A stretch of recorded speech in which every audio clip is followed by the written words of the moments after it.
Penertiban tambang emas ilegal di Kecamatan Cerenti, Kabupaten Kuantan Singingi, Kuansing, Riau, pada Selasa, 7 Oktober 2025, berujung ricuh.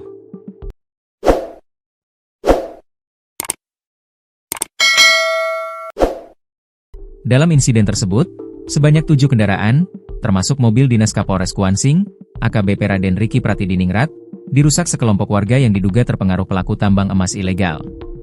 Kejadian berlangsung sekitar pukul 13.30 WIB, di mana 6 mobil dan 1 unit sepeda motor dibakar massa.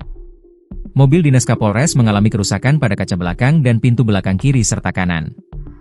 Selain itu, mobil Kabaops Kompol Teguh Wiono dan mobil Satlantas Polres Kuansing juga menjadi sasaran aksi anarkis tersebut. Sementara itu, mobil Dinas Bupati Kuansing, Suhardiman Ambi, yang turut hadir di lokasi, berhasil diselamatkan petugas.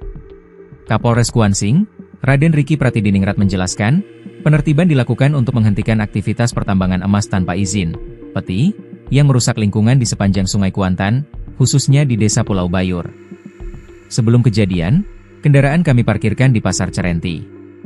Kemudian, kami melakukan penertiban serta pemusnahan puluhan rakit peti, ungkap Riki dalam keterangan tertulis.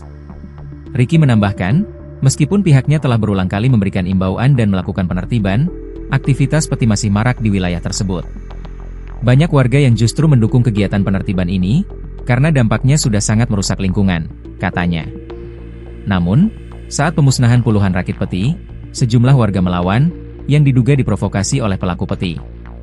Para pemilik peti ini mencoba menghasut warga agar menentang petugas. Akibatnya, terjadi aksi anarkis yang merusak kendaraan milik petugas dan pemerintah, jelas Riki. Beruntung, tidak ada petugas yang terluka atau korban jiwa dalam insiden tersebut.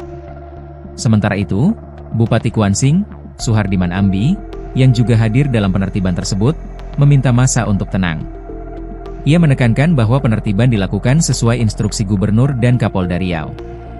Warga sudah diingatkan berulang kali. Polres, Pemkab, dan Ninik Mamak telah berulang kali melakukan sosialisasi dan imbauan. Namun, pelaku peti tidak menghiraukannya, kata Suhardiman. Ia juga menyarankan agar penambang segera mengurus izin ke Dinas Penanaman Modal.